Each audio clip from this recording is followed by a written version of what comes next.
నమస్తే. Welcome to Suman TV. Viewers, నేనిప్పుడు వచ్చేసాను జూబ్లీ హిల్స్‌లో ఉన్నటువంటి ఈపీఆన్ పెయిన్ మేనేజ్‌మెంట్‌కి. మనతో పాటు ఉన్నారు డాక్టర్ మీనల్ చంద్ర గారు. సాధారణంగా విమెన్స్‌కి బ్యాక్ పెయిన్ ఎక్కువ కంప్లెయింట్ చేస్తూ ఉంటారు. అందులో కూడా పోస్ట్ ప్రెగ్నెన్సీ తర్వాత విమెన్స్‌లోని బాడీలోని చాలా రకాల మార్పులు చోటు చేసుకుంటూ ఉంటాయి.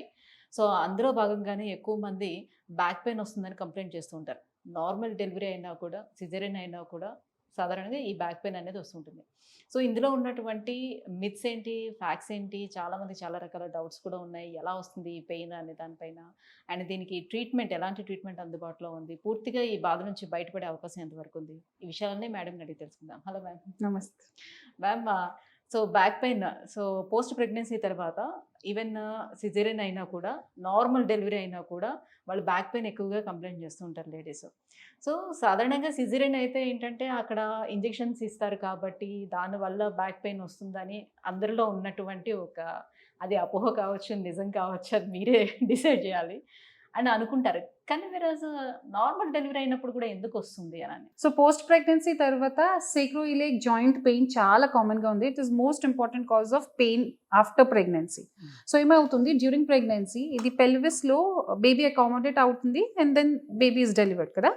సో, అన్ని లిగమెంట్స్ ఎవ్రీథింగ్ గెట్స్ స్ట్రెచెస్. ఆ ప్రెగ్నెన్సీ తర్వాత it come backs to normal. కొన్ని పేషెంట్స్‌లో it doesn't come back to normal. తర్వాత ఈ జాయింట్ ఉంది.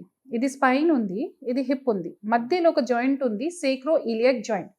ఈ జాయింట్ స్ట్రెచ్ అయిన తర్వాత if it is not coming back, చాలా మంది పేషెంట్స్కి ఈ పక్క స్పెసిఫిక్గా ఈ పక్క నొప్పి తెలుస్తుంది. కూర్చుని లేసినప్పుడు, కంటిన్యూస్గా కూర్చున్నప్పుడు, బటక్ దగ్గర నొప్పి, that means it is sacroiliac joint pain. నా దగ్గర చాలా young patients post delivery 6 months తర్వాత, 7 months తర్వాత, or maybe so many patients come after 1-2 years also. So sacroiliac joint నొప్పి మోస్ట్ కామన్లీ పోస్ట్ డెలివరీ. కొన్ని patients maybe after 5 months, 6 months తర్వాత, or sometimes even 2-3 years తర్వాత కూడా they come with this pain. So most common symptoms ఏంటి? Back pain. కూర్చున్నప్పుడు ఎక్కువ అవుతుంది, కూర్చుని లేసినప్పుడు చాలా ఇబ్బంది అవుతుంది, అండ్ వాకింగ్లో మంచిగా they are free to walk. So ఈ టైప్కి నొప్పి ఎగ్జామినేషన్ చేస్తాము. ఎగ్జామినేషన్ తర్వాత చిన్న చిన్న టెస్ట్స్ ఉన్నాయి. ఈ టెస్ట్ చేసిన తర్వాత we come to our diagnosis and sometimes MRI or ఎక్స్రేలో కన్ఫర్మ్ చేస్తాము. సో ఈ సేక్రోఇలియాక్ జాయింట్ పెయిన్కి సర్జరీ ఏమీ లేదు. Tablets already they are using, and కొన్ని patients there if they are breast feeding and all they cannot take tablets కూడా. So నా దగ్గర injection ఉంది. ఓకే, సేక్రోఇలియాక్ జాయింట్ ఇంజెక్షన్స్ మషీన్స్లో చూస్తూనే జాయింట్ కరెక్ట్గా చూసిన తర్వాత ఇంజెక్ట్ చేస్తాము. ఓకే, తర్వాత ఎక్సర్సైజెస్ ఉన్నాయి. వెంటనే విదిన్ ఇంజెక్షన్స్ 1-2 weeksలోనే నొప్పి తగ్గిపోతుంది. సో సేక్రోఇలియాక్ జాయింట్ పెయిన్ చాలా మంది పేషెంట్స్కి ఐడియా లేదు. కామన్గా ఏం చెప్తారు, నాకు డెలివరీ టైంలో ఇంజెక్షన్ ఇచ్చారు కదా, అనస్థీషియా ఇంజెక్షన్ ఇచ్చారు కదా, ఆ నొప్పి అలాగే దానికి సైడ్ ఎఫెక్ట్స్. సిజేరియన్ అయిన వాళ్ళకి ఇలా ఐ మీన్ ఈ జాయింట్స్ అన్ని కూడా స్ట్రెచ్ అయ్యే అవకాశం వాళ్ళకి ఉండదు కదా, సో వాళ్ళకి ఎందుకు ఆ పెయిన్ అని? ఇది it is not because of caesarean, it is because of pelvis, stretching of the pelvis because of the baby. ఓకేనా? సో ఇది సిజేరియన్ తర్వాత కూడా స్టార్ట్ అవుతుంది, నార్మల్ డెలివరీ తర్వాత కూడా సేక్రోఇలియాక్ జాయింట్ నొప్పి చాలా కామన్గా ఉంది. సెకండ్ ఇది తర్వాత స్పైన్లో లిగమెంట్స్ ఉన్నాయి, సూప్రాస్పైనస్ లిగమెంట్, ఇంటర్స్పైనస్ లిగమెంట్స్. ఈ లిగమెంట్స్లో స్ట్రెచ్ అయిన తర్వాత కూడా, వాపు ఉంటే తర్వాత కూడా they can feel pain post pregnancy. Okay, and then muscle pain చాలా కామన్గా ఉంది. యూజువల్గా muscle pain we ignore. Okay, but muscle pain is also one of the very important reason for pain post pregnancy. Okay, ఎందుకంటే they keep on holding the baby, తర్వాత abnormal position, and their hormonal changes are there, that is they are going through. So all these things, all these factors contribute well, they get back pain. Okay, so పిఆర్పిలో కూడా వాళ్ళకి ఎన్ని sessions ఉండే అవకాశం ఉంటుంది? అది కూడా డిపెండ్ ఆన్ పేషెంట్. పేషెంట్స్లో డిపెండ్ అవుతుంది, పేషెంట్ సిమ్టమ్స్లో డిపెండ్ అవుతుంది, తర్వాత ఎంత డ్యామేజ్ ఉందో లోపల దాంట్లో డిపెండ్ అవుతుంది. సో యూజువల్గా 1 sitting or maybe in some cases 2 sittings, but 1 or 2 sittings సరిపోతుంది ఉంది జనరల్గా for sacroiliac joint pain or ligament pain కోసం. 1-2 sittings is more than enough. Okay. దీంతో పాటు కూడా వాళ్ళు ఫిజియోథెరపీ లాంటిది ఏమైనా తీసుకోవాల్సిన ఎక్సర్‌సైజెస్ ఏమైనా చెప్తారా దానికి?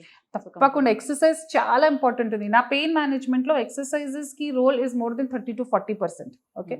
సో ప్రతి కేసెస్‌లో specific rehab, specific exercises patient condition బట్టి, పేషెంట్‌కి కెపాసిటీ బట్టి నా టీమ్ చెప్తారు. ఓకే. సో అగైన్ రీహాబ్ ఒక అనదర్ టీమ్ ఉంది నా దగ్గర. సో రీహాబ్ ఇంపార్టెంట్ ఉంది, ఎక్సర్సైజెస్, తర్వాత డైట్ కూడా ఇంపార్టెంట్ ఉంది. Okay. Then lifestyle modifications కూడా ఇంపార్టెంట్ ఉంది. మొత్తం కలిపి we give good result.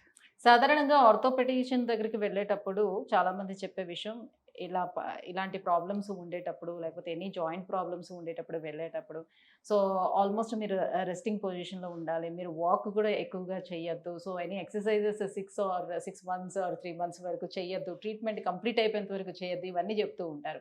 So వెరాజ్ ఇక్కడ మీరు ట్రీట్మెంట్ ఇస్తూనే దాంతో పాటుగా ఎక్సర్‌సైజెస్ కానివ్వండి, ఫిజియోథెరపీ గాని అన్నీ చేపిస్తున్నారు కదా! ఎందుకు వాళ్ళకి మీరు చెప్పేదాన్ని సి డిఫరెన్స్ చెప్తారు? Resting means more than 3 months rest చేసిన తర్వాత 33% of the muscle loss start అవుతుంది. ఓకే. ఓకే. సో ఇది ముందు దే యూస్ టు టెల్ మీకు స్పైన్లో ప్రాబ్లమ్ ఉంటే, సియాటికా నొప్పి ఉంటే తప్పకుండా 3 మంత్స్ వరకు బెడ్ రెస్ట్. ఇప్పుడు everything is now changed. Bed rest చేస్తే again muscle stiffness, myofascial disuse problem start అవుతుంది. Okay. So you have to be active. కానీ మీకు నొప్పి ఎక్కువ ఉంటే ఆ టైంలో ఎక్సర్సైజ్ చేయకూడదు. ఫస్ట్ నొప్పి తగ్గాల. How do decrease the pain? Either by tablets or by injections. Okay. So నొప్పి తగ్గిన తర్వాత exercises is very important. But ఎక్సర్సైజ్కి చాలా ఇంపార్టెంట్ రోల్ ఉంది. ఓకే. కంటిన్యూస్గా రెస్ట్ చేసినప్పుడు muscle loss is very common. తర్వాత జాయింట్కి మూవ్మెంట్ రిస్ట్రిక్ట్ అవుతుంది. So they are so many complications of resting. అన్నెసెసరీగా రెస్ట్ చేయకూడదు. యాక్టివిటీ ఉండాలి. Muscle should be active, joint should be active. Sacroiliac joint pain ఉండేవాళ్ళు ఎలాంటి పనులు చేయకూడదు? ఎలాంటి ప్రికాషన్స్ తీసుకోవాల్సిన నెసెసిటీ ఉంటుంది? వెయిట్ లిఫ్టింగ్, కంటిన్యూస్గా బరువు లిఫ్ట్ అవాయిడ్ చేయాలి. తర్వాత కిందికి కూర్చున్నప్పుడు స్క్వాటింగ్ పొజిషన్ అవాయిడ్ చేయాలి. కంటిన్యూస్గా కూర్చోవద్దు. కంటిన్యూస్గా స్టాండింగ్ అవాయిడ్ చేయాలి.